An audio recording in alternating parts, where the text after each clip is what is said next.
दर्शकों, यदि आपसे पूछा जाए कि महाभारत का सबसे वृद्ध या उम्रदराज योद्धा कौन था, तो आपका जवाब होगा भीष्म पितामह। लेकिन ऐसा नहीं है। आपको बता दें कि महाभारत का सबसे उम्रदराज योद्धा भीष्म नहीं बल्कि उनके ताऊ बहालिक थे, जो कि महाभारत में भाग लेने वाले सबसे अधिक उम्र के योद्धा थे। आपको बता दें कि शांतनु अपनी पीढ़ी के कुरु वंश के अकेले योद्धा नहीं थे। उनके दो बड़े भाई भी थे, जिनमें से एक का नाम बहालिका था, जो कि न केवल राजा थे बल्कि महाभारत में उन्होंने महत्वपूर्ण भूमिका भी निभाई थी। शांतनु के माता पिता प्रतीप और सुनंदा के 3 बेटे हुए थे, देवापी, बहालिका और शांतनु। देवापी को हस्तिनापुर साम्राज्य का उत्तराधिकारी माना जाता था, इसीलिए देवापी ने अपने राज्य की कुछ भूमि अपने छोटे भाई बहालिका को सौंप दी। इसके बाद वह बहालिका साम्राज्य कहलाया। देवापी कुष्ठ रोग से पीड़ित थे, इसीलिए उन्होंने हस्तिनापुर का सिंहासन लेने से इनकार कर दिया। इसी कारण उन्हें राज्य का त्याग करके वन को प्रस्थान करना पड़ा था।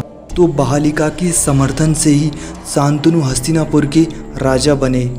ये बहुत ही कम लोगों को ज्ञात है कि महाभारत में बहालिका उस दिन भी उपस्थित थे जब कौरव और पांडवों ने रंगभूमि में द्रोणाचार्य के सिखाए हुए कौशल का प्रदर्शन किया था, और तब भी जब युधिष्ठिर को हस्तिनापुर के राजकुमार के रूप में चुना गया था।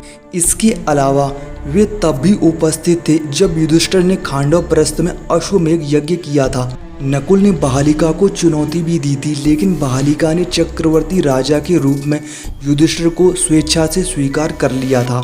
उन्होंने युधिष्ठिर को एक स्वर्ण रथ भी भेंट किया था। आपको बता दें कि बहालिका द्यूत क्रीड़ा वाले दिन भी उपस्थित थे, जब द्रौपदी का अपमान किया गया था और उसके कपड़े उतारे गए थे, लेकिन भीष्म और द्रोणाचार्य की तरह वे भी चुप रहे।